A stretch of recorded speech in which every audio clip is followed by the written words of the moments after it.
An American climber has scaled one of Asia's tallest buildings, Taipei 101. Alex Honnold climbed it without any safety gear. The event was initially postponed due to poor weather, but when the skies cleared, he began his slow ascent in front of nervous crowds and a global streaming audience. Wow. Cheers from the crowds below as Alex Honnold reaches the top of Taipei 101. What did you guys think? Just 91 minutes before, the American free climber began his Spider-Man-like scale of the 508-metre tall megastructure, with no harness or protective equipment. The bamboo basket structure, each with a narrow base and a wider top, added to the challenge of scaling Taiwan's iconic skyscraper.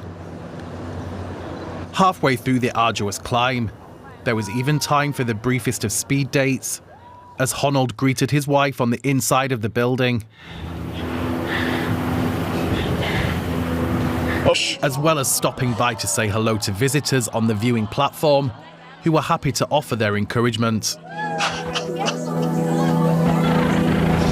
Having the crowd, having the whole experience, having all the people around, it just makes it feel a little more intense. And so I think starting felt, I was a little more nervous getting off the ground. And then as I climbed, I relaxed more and more. I was like, oh, this is so fun. I mean, this is why I do it. It was incredible. The climb was broadcast live on Netflix with a 10-second delay, allowing the streaming service to cut the feed should an incident happen.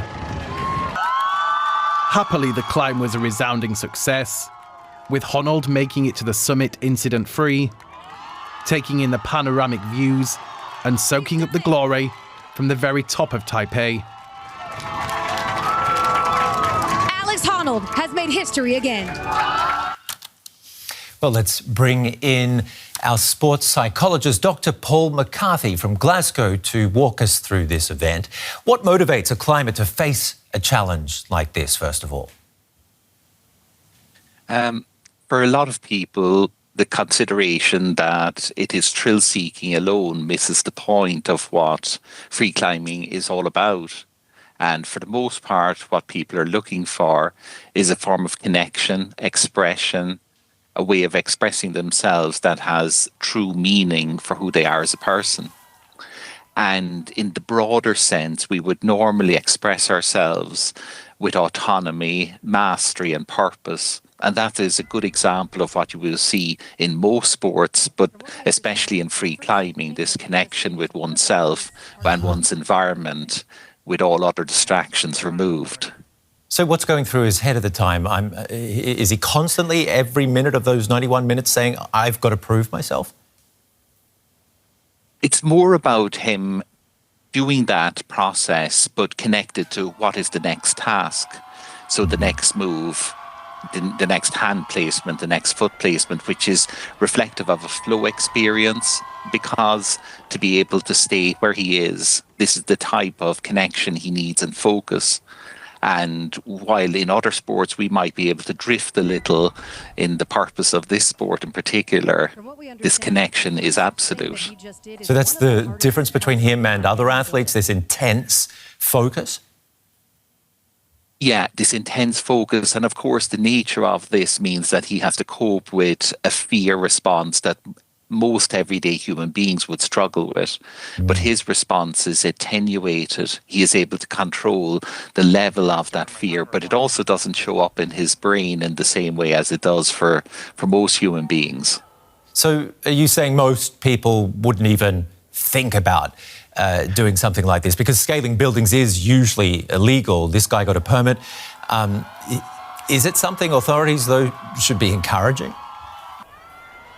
Well, sport in general has always been about the pursuit that a person chooses. And if we were to get clearance or ethical clearance for studies, for example, that we do in sport, they're very hard to get because the human participants need to choose their participation freely. And so sport is one of those natural experimental environments that allows us to look at human performance and human response in a way that we wouldn't normally see. And Alex, in this case, is choosing to do something that few others would not do. Yeah, that's for sure. Paul, we saw how windy it was when the climber greeted visitors at a viewing platform. Couldn't a gust of wind have just swept him away at some point? Yeah, and that's absolutely the case. This is high risk. It's at absolute high risk. And part of the processes for people like Alex and free climbers is this high level of conscientiousness, of preparedness and repetition. And yet at the same time, it holds that absolute high risk. And people who take on these challenges know exactly that. Part of the reason is why they practice so diligently to prepare themselves for the risks that they're about to take. And then they are making a judgment based on their capacity to cope with those risks that other people generally could not cope with, not even at the lowest level. Now, Alex Honnold was not the only risk taker with this climb. Surely Netflix was taking a huge risk despite the 10-second delay in the live feed. If anything had gone wrong, what would they have done? Just cut the broadcast and then, what, issue an apology? Yeah, I guess, and this is often the difficulty with what we say real life or live streaming is about the possibilities of these fatal outcomes. And so there is reputational, moral and emotional risk.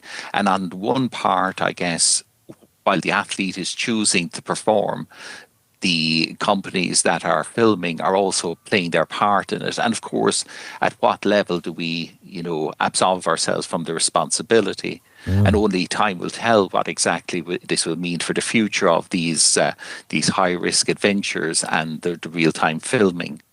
We're pushing to go higher and farther than we've been. What do you think, though, the fallout would have been had something have gone wrong? Yeah, and these things, I guess, in retrospect, will always mean that there is risk and allowance and perhaps what is happening and what will happen in the future. And going back to what Alex was saying, it was a persuasion for others to go about living their lives and doing things that they may not have done before. This is at the very extreme end of that, and the message he was sending was more about people living their lives purposefully. So I guess at this side, it'll be difficult to predict exactly how companies in particular are able to film and yet at the same time protect themselves from the fallout, not only financial, but also, of course, the risk reputationally. OK, we'll have to leave it there. Sports psychologist Dr. Paul McCarthy, thank you very much for being on our program. Thank you.